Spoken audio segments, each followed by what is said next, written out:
He turned $50 into a multi-billion empire. But first, he had to sell shoes from his car trunk. Phil Knight didn't just start a business, he revolutionized how business is done. Here's the exact blueprint he used to build Nike. That you can copy.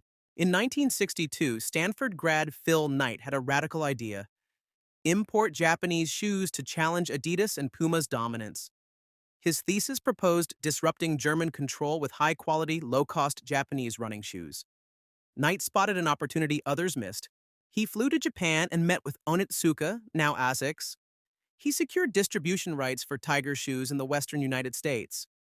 He didn't even have a company yet, but his pitch worked, laying the foundation for his future empire. Knight borrowed $50 from his dad for his first Tiger shoes import. He sold them from his car trunk at track meets across the Northwest. His former coach Bill Bowerman invested $500 to become his partner in Blue Ribbon Sports. But here's where it gets interesting. Bowerman wasn't just any coach. He was obsessed with making the perfect running shoe. His innovative mindset led to the creation of the waffle sole, a revolutionary design that would change athletic footwear forever. This breakthrough came at a crucial moment. The waffle sole revolutionized Nike's trajectory. The 1972 Nike Cortez with Bowerman's waffle design was an instant hit, showcasing their innovative spirit. But their partnership with Onitsuka was about to change dramatically. In 1971, the relationship between Blue Ribbon Sports and Onitsuka deteriorated. A lawsuit threatened their distribution rights for Tiger shoes. Everything Knight had built was at risk. He had two choices: give up or go all in. Knight decided to launch his own shoe brand. He paid a graphic design student $35 to create a logo. She designed the iconic swoosh, which would become one of the most recognizable symbols worldwide. The Nike brand was born. The early days of Nike were challenging. Faced financial difficulties, struggled with legal battles. Banks were hesitant to provide funding. Had to compete with established brands. But Knight had a different approach. He understood something profound about business. Business is change. Every setback made him more determined. When traditional financing wasn't available, he found creative solutions. Knight and his team often went without pay to keep the company afloat.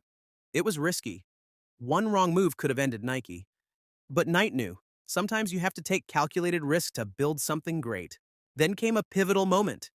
In 1984, Nike signed Michael Jordan. This partnership would revolutionize sports marketing. Nike saw something others didn't. They didn't just sign an athlete. The Air Jordan series transformed both Nike and sports marketing forever. This endorsement deal helped establish Nike as a global powerhouse. This wasn't just about selling shoes anymore. The Air Jordan partnership exceeded all expectations.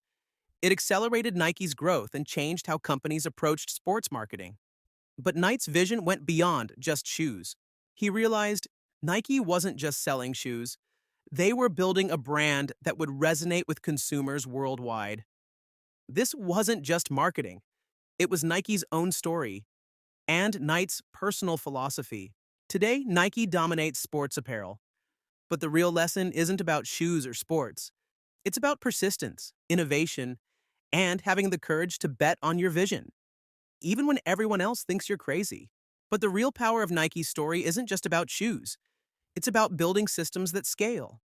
Knight knew to grow beyond himself, he needed the right people in the right roles.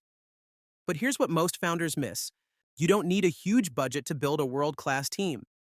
Knight started with just $50 and built strategically. Today's entrepreneurs have an even bigger advantage: access to global talent that can transform their business. The key isn't just hiring, it's building the right systems. Just like Nike's early days, modern businesses need spikes, reliable operations, scalable processes, cost-effective growth. But there's a smarter way to do it. Imagine cutting your operational costs by 50 to 70%, while getting access to talented professionals who can handle customer service, administrative tasks, operations management, all while you focus on growth.